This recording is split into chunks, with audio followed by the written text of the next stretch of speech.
지난 주간 미국 대통령 선거를 보면서 리더십에 대해서 참 많은 생각을 하게 되었습니다. 이번 그 대통령 선거, 그것은요 분명 미국을 이끌고 나갈 그러한 리더를 뽑는 그런 선거였는데, 그런데 많은 사람이 공감하는 대로 또 어떤 글에 쓴 것처럼 이번 선거는요 누가 더 좋은 리더인가, 그것보다는요 누구를 더 싫어하는가, 이것에 의해서 결정이 났다는 거예요. 정말 리더십의 부재와 실종을 정말 느낄 수밖에 없는, 그게 너무 두드러진 그런 선거였기 때문에, 그래서 더 리더십에 대한 생각을 많이 하게 되었습니다. 안타깝게도 지금 미국은 리더십이 실종되었습니다. 근데 그것은요 미국만의 이야기가 아니죠. 사실 온 세상이 다 그렇습니다. 정말 이 시대에는요 존경하고 따를 만한 그런 리더십이 없습니다. 이 점에서 한국도 예외가 아니고요. 사람들을 선동하고 그러면서 이용하는 그런 소위 꾼들은 존재하지만, 그러나 진정한 리더십은 찾아볼 수 없는 것이 바로 이 시대이고 지금 우리나라라고 할 수 있습니다. 바로 그래서 우리가 이렇게 지금 힘들고 어려운 것입니다. 그래서 이 시대가 그렇게 혼란스럽고 안타까운 것입니다. 그래서 우리 공동체가 정말 가늠하기 어려운 어려움 가운데 있는 거예요. 왜냐하면요 다른 어떤 것보다 리더십이 바로 사람들을 행복하게 하기 때문에 그렇습니다. 리더십이 공동체를 온전히 세우고 그리고 사람들을 바르고 아름답게 살도록 그렇게 인도하기 때문에 그렇습니다. 초대교회 이후 우리 신앙의 선배들은요 언제나 바로 그 시대 그 상황 속에서 참된 영적 리더였습니다. 믿는 사람들 가운데서만 그랬던 게 아니에요. 믿지 않는 세상 사람들 가운데서도 정말 아름다운 리더십으로 서 있었습니다. 그 시대 그 상황에서 크든 작든 상관없이, 특별히 정말 리더십이 필요한 그 순간에는 어김없이 그때의 그 신앙의 사람들, 그 참된 그리스도의 사람들은요 그 세상 가운데 아름다운 리더십으로 서 있었다 하는 것이죠. 이것을 너무나 잘 보여주는 이야기가 바로 사도행전 27장 오늘 말씀인 것입니다. 이 사도행전 27장은요 오늘 말씀은 바울 사도가 이제 로마로 압송되기 위해서, 그래서 가이사랴에서 배를 타고 가는 바로 항해 이야기입니다. 자, 그런데 그때 죄수를 호송하는 전용선을 타고 가지 않았어요. 아마 그럴 만큼 죄수들이 중요하지 않거나 많지 않거나 그랬겠죠. 그래서 그런 전용선을 타지 않고 그 지중해 연안을 다니는 일종의 대중교통을 이용했습니다. 그런 배편을 이용한 거예요.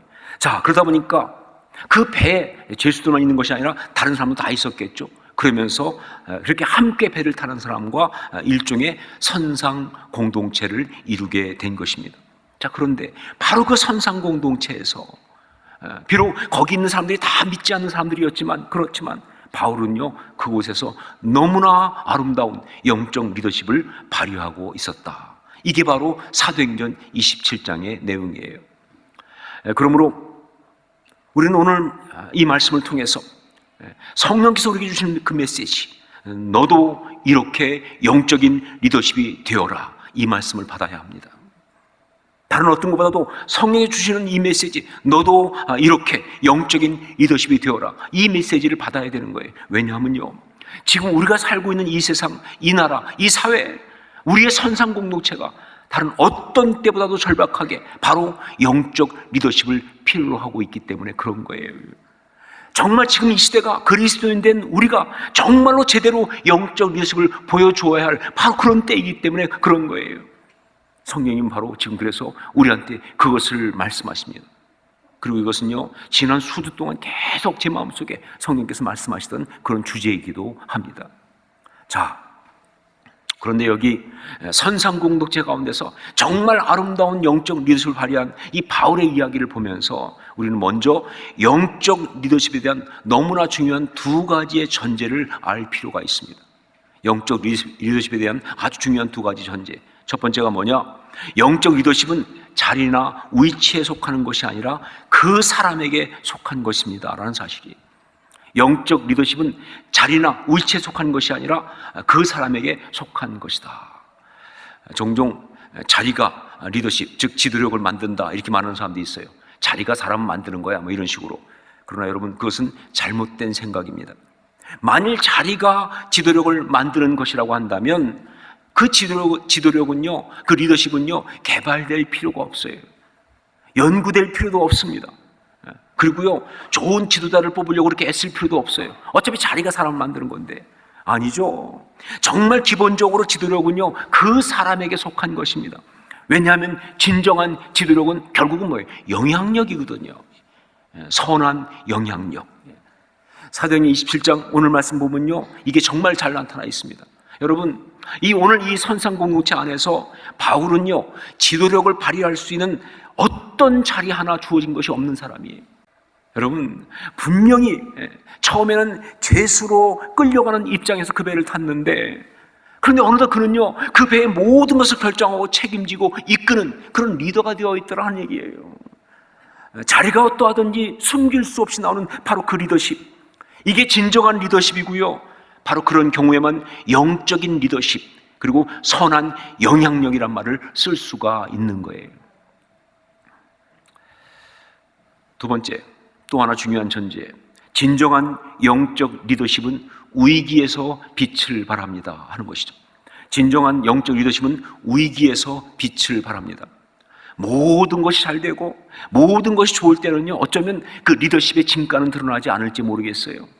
그런데 그 공동체 위기가 왔을 때, 그 가정의 어려움이 왔을 때, 그 교회에 어떤 어려움이 왔을 때, 그 직장의 그 모임의 그 사회의 위기가 왔을 때, 그때 영적인 리더십은 빛을 발한다 하는 것이죠. 그게 영적인 리더십이에요. 제가 말씀드렸던 것처럼 바울은요, 그 바울이 처음 타고 갔던 그 배는 일종의 시내버스와 같은 그런 배였습니다. 이 소아시아 해안을 다니는 그런 배입니다. 자, 백부장과 군사들은요, 전용 호송선을 타지 않고 바로 이 시내버스 같은 배를 이용해서 이제 가이사랴에서 출발한 거예요. 그리고 가가지고 가다가 그 다음에 뭐예요? 루기아의 무라시에 가서는요, 루기아라는 곳에 무라시에 가서는요, 배를 바꿔 탑니다. 그런데 이 배는요, 이달리아로 가는 알렉산드리아 배였습니다. 이 알렉산드리아는요, 북아프리카, 이집트에 있는 도시 이름 아닙니까? 거기에서 출발해가지고 이젠 지중해 전체를 다니는 바로 그런 일종의 시외버스 같은 배가 이 배입니다. 바로 그 시외버스로 갈아탄 거예요. 자, 그렇기 때문에 이 배를 탔을 때 거기 탄 사람들은요, 정말 여러 이유로 탄 그런 사람들이에요. 장사로 온 사람, 뭐 정치적인 이유, 뭐 혹은 뭐 이런저런 공부하러 뭐 등등 할 거, 여행하러 뭐 그런 사람들이 다 다른 목적으로 타고 있었지만, 그러나 그들은 그 배를 타는 순간 다 같은 운명 공동체가 된 거예요. 말씀드린 선상 공동체가 되었습니다. 선장과 사공의 인도와 운행에 따라서 그 생명이 왔다 갔다 하는, 거기에 맡긴 그러한 공동체가 된 것이죠. 자, 그런데 바로 이 배가 그만 풍랑을 만난 것입니다. 그것도 엄청난 태풍을 만난 거예요. 우리 14, 15절 말씀을 함께 읽겠습니다. 14, 15절 같이 읽습니다. 얼마 안 되어 섬 가운데로부터 유라굴로라는 광풍이 크게 일어나니 배가 밀려 바람을 맞추어 갈 수 없어 가는 대로 두고 쫓겨 가다가, 유라굴로라고 하는 광풍이 일어났는데, 이 유라굴로는요, 그 이름의 뜻이 북동풍입니다. 이것은요, 금식하는 절기, 즉 속죄일이죠. 욤키프라고 하는 그때, 지금 달력으로 말하면 한 10월 달쯤 됩니다. 그때부터 엄청난 속도로 불어오는, 어디서? 북동쪽에서 불어오는 그 계절풍이에요. 그래서 유라굴로예요. 자, 그런데 이게 바람이 너무 세가지고 정말 이때 사고도 많이 나고요, 배가 많이 좌초됩니다. 지금 이 배가 바로 그 위기에 봉착했다 하는 거예요. 무슨 얘기냐? 바로 그 배에 탄 모든 사람들, 즉 그 공동체가 아주 심각한 위기에 봉착했다, 그런 뜻이에요. 그야말로 절체절명의 위기였습니다. 다 죽을 수도 있는 그런 위기였습니다. 그런데 이 위기는요, 이 공동체 위기는 이렇게 배가 침몰할 수도 있고 그래서 죽을 수 있다는 그런 상황적 위기만이 아니었어요. 바로 거기에서 어떤 또 위기가 이 공동체에 왔느냐? 그러다 보니까 사람들이 말이죠, 서로 자기의 목숨을 챙기려고 하는 이기심과 분열 가운데 빠지고 말았어요. 그것이 또한 위기예요. 선원들은요, 자기만 도망하려고 했습니다. 자기 목숨 건지려고. 또 군사들은요, 죄수들을 도망치지 못하게 죽여버리려고 했습니다. 정말 심각한 어떤 이기심과 그리고 어떤 갈등 가운데 이 공동체가 빠져버린 거예요. 무엇보다 심각한 이 공동체의 위기는 바로 낙담과 그리고 절망의 분위기, 그것이 온 배를 감싸고 있다는 겁니다. 성경의 표현 나온 그대로 살 소망이 끊어졌다. 완전히 절망하고 있는 거예요. 정말 낙심하고 있는 거예요. 이것이 바로 또 하나의 심각한 위기예요. 그야말로 총체적 위기 상황 속에 이 공동체가 빠져 있었어요. 자, 그런데 바로 이런 상황에서 정말 빛나는 리더십을 발휘한 것이 바울 사도, 하나님의 사람, 그 사람이었습니다. 죄수의 신분임에도 사람들을 세워주고 질서를 잡아주고 격려해주고 결국 배는 깨졌지만 모든 사람의 생명을 다 구할 수 있도록 그렇게 했던 사람, 이것이 바로 바울 사도 그 사람이었어요. 진정한 영적 리더십은 위기에서 빛을 발한다는 것을 아주 잘 보여주고 있는 그런 이야기예요. 저는 지금 우리나라, 우리 사회, 우리의 공동체 상황이 바로 이 선상 공동체와 너무 비슷하다고 생각합니다. 우리는 지금 코로나19라고 하는 광풍을 만났습니다. 어쩌면 이 광풍은요, 코로나19로부터 시작된 건 아니에요. 이미 그 전에 광풍은 우리나라에 불어왔어요. 심각한 어떤 소용돌이들이, 어떤 그런 시위와 어떤 그런 것들이, 그런 탄핵들이 벌어지면서 이 나라는 굉장한 광풍을 만났습니다. 자, 그런 가운데 그런 위기, 이러다가 나라가 무너질 수 있겠다, 힘들겠다, 모두가 다 죽을 수 있겠다는 그런 위험 요소만, 그러니까 위험이 온 그 상황 속에서 내부적으로는 또 어떤 일이 일어났느냐? 사람들이 서로 분열하기 시작했어요.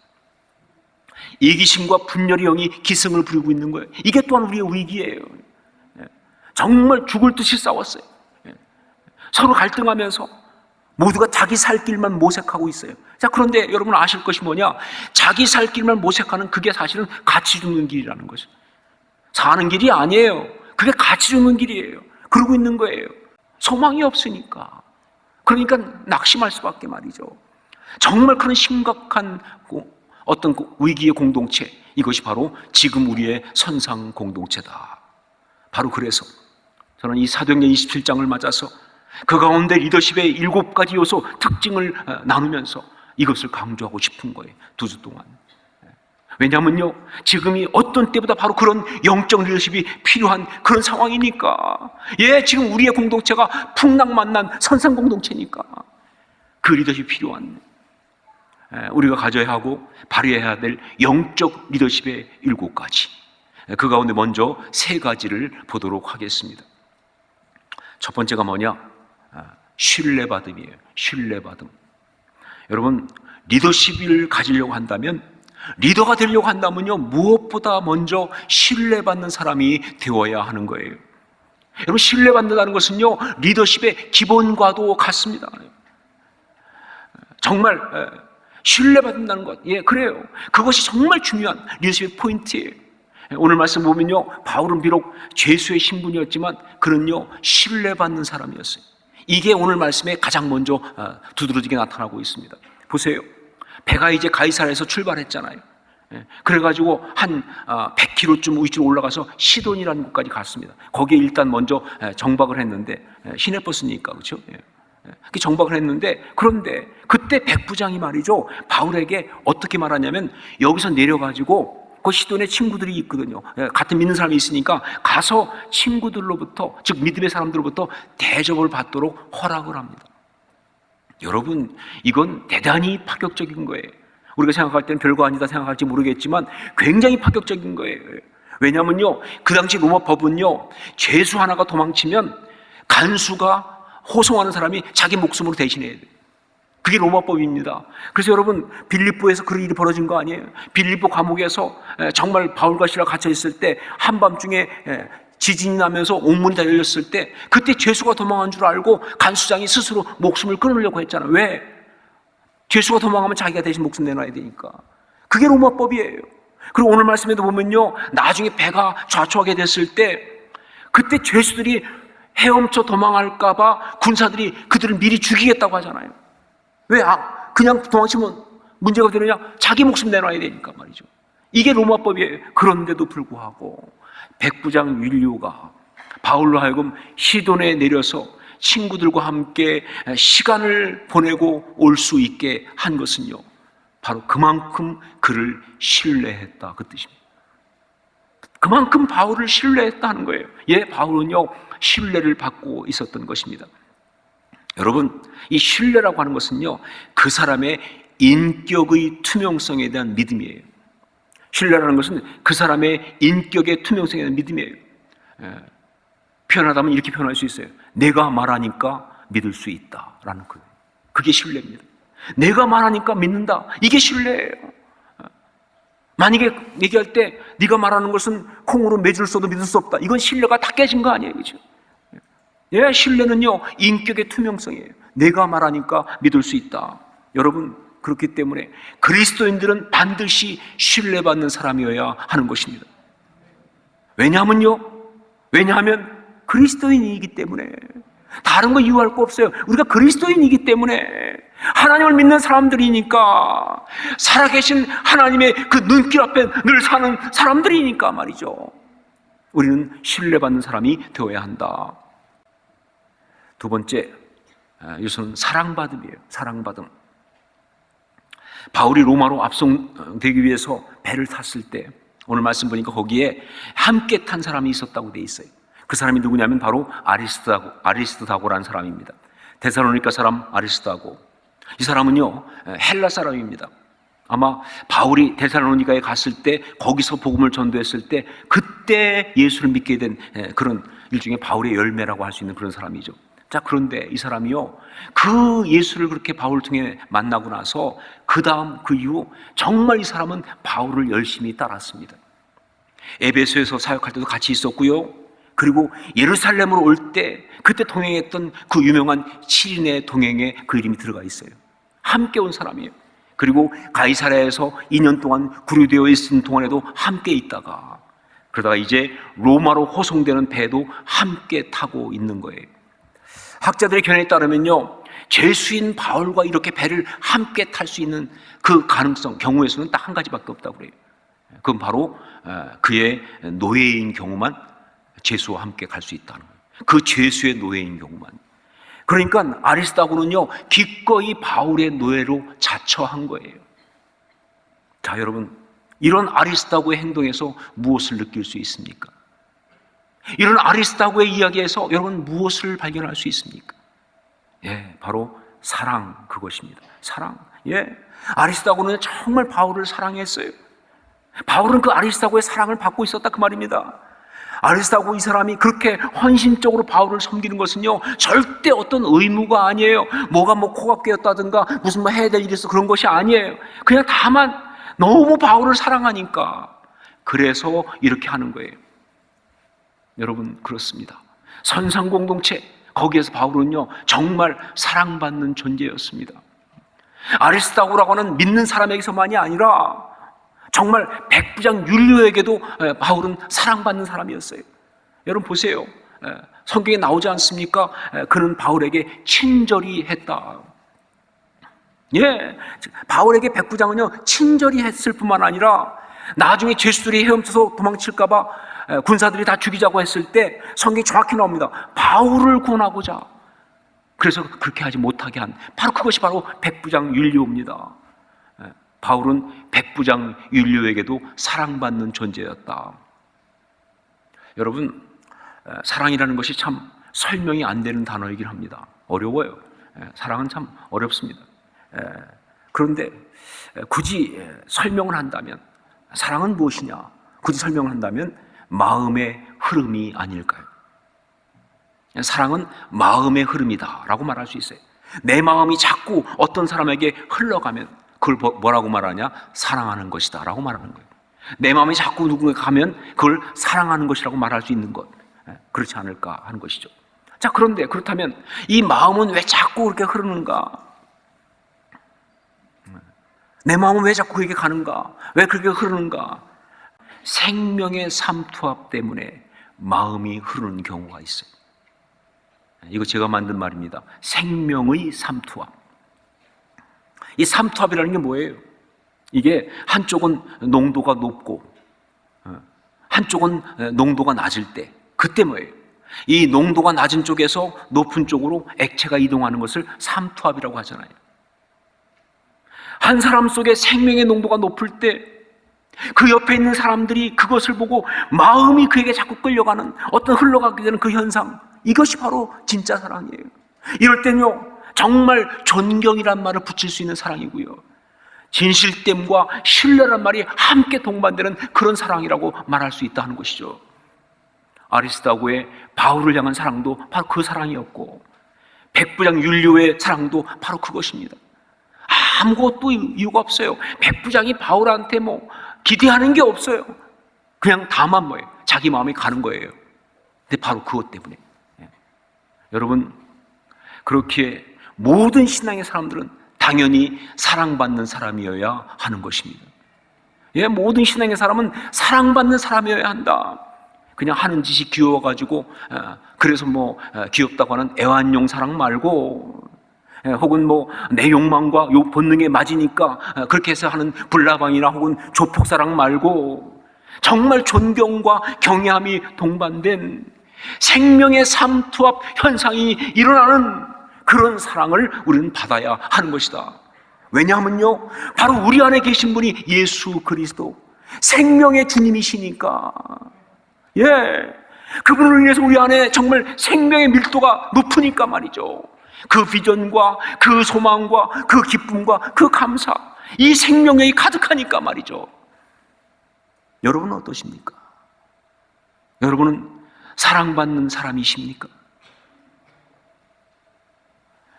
세 번째, 전체를 보는 책임성, 이것입니다. 리더십의 세 번째 요소, 전체를 보는 책임성. 자기 입장이나 자기 처지만 생각하지 않고 전체를 보는 책임성. 바울은요, 죄수 아닙니까? 그냥 끌려가면 되는 거 아니겠어요? 그런데 그런 입장에서 바울은요, 배를 걱정합니다. 그리고 전체를 걱정하고 있어요. 공동체 전체를 걱정하고 있어요. 바로 이것이 리더십의 또 하나의 중요한 요소예요. 자기만 챙기고 자기 이익만, 자기 입장에 서서 그것만 추구하는 사람은 절대 영적 리더십일 수가 없는 거예요. 비록 아무것도 아니라 할지라도요, 전체를 바라보고 그 공동체를 돌보고 책임지려는 그런 자세, 이것이 바로 중요한 것이다. 어떤 신분에 있든 상관없이 말이죠. 여러분, 그리스도인들은 바로 그런 사람입니다. 비록 공식적으로 어떤 위치나 무슨 장이나 혹은 책임자가나 이 타이틀을 안 줬어도요, 상관없이 그들은 언제나 공동체 안에 있으면 그 공동체 전체를 먼저 생각합니다. 가정에서도 마찬가지예요. 그리스도인은요, 그 가정 전체를 먼저 생각합니다. 나를 생각하지 않아요. 여러분, 교회에서도 마찬가지예요. 그리스도인들은요, 교회 전체를 먼저 생각합니다. 자기 생각하지 않습니다.